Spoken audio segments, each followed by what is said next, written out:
kweli?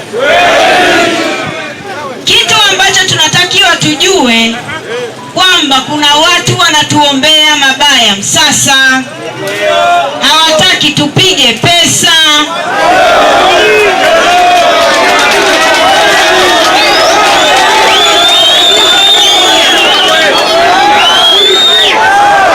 Kwa sababu changamoto ikitokea kwetu sisi wachimbaji ni kitu cha kawaida kwa maduara kujiponchi, kweli si kweli?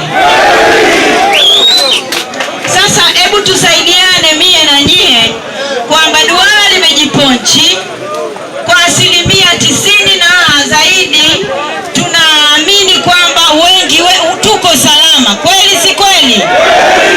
Tuko salama, tuko salama. Nani anasema kuna ndugu yake alikuwa hapa Msasa ametumbukia kwenye yale maduara yaliyojiponchi? Lakini unawezekana kuna mtu ana ndugu yake amepotea, sisi tukawa tunalazimisha kwenye hizo 20 100 hazipo, basi hata mmoja tuambizane. Ndio maana niko hapa. Tunaona shughuli zote zimesimama na haziwezi kuendelea mpaka tujiridhishe kwa nini tunatengeneza hizi propaganda. Tumemaliza uchaguzi, sasa hivi ni kujenga nchi na kutafuta hela, kweli si kweli? Sisi tuko hapa, Mungu ametupa nafasi. Kuna mgodi huu, migodi mingi inatokea, lakini haujawahi kutokea mgodi kama huu kwa miaka 3 niliyokaa Geita.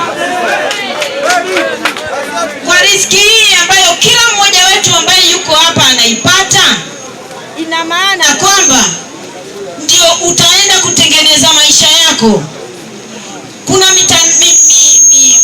propaganda nyingi zinaendelea kwenye mitandao ya kijamii. Jamani, niwaambieni ukweli, najua na wengine mpo hapa, kuna watu hawana nia njema na nchi yetu, lakini kuna watu hawana nia njema na maisha yetu sisi wa Tanzania. Tusikubali hizi propaganda. Tumeshirikiana jana, karibu kila vikundi vingi vilikuwepo kusaidia kuchimbua, kupata uhalisia kama kuna mtu yeyote ambaye kwa bahati mbaya ametitia kwenye yale mashimo. Sisi tuwe na umoja wetu na mshikamano wetu, na hata kama yupo huyo mtu, basi tujitahidi tuhakikishe kwamba hizi propaganda tumeziondoa. Tunachotaka tukifika mpaka mwisho tumalize, tuondoe hizi propaganda. Wakaguzi, wataalamu wapo, watafanya ukaguzi upya ili tujiridhishe kwamba janga kama hili, maana yake Mungu jana ametunusuru, hatukupata janga, lakini kwa umati huu uliopo tusipokuwa makini, ina maana tutategemea majanga.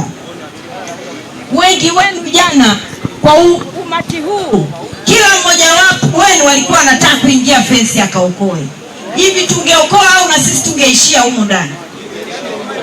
Kwa hiyo kwa mazingira kama hayo, sisi kama polisi tunao wajibu wa kuzuia watu wasiingie, ili waingie wachache, wafanye kazi kitaalamu kuhakikisha kwamba zoezi limeenda vizuri.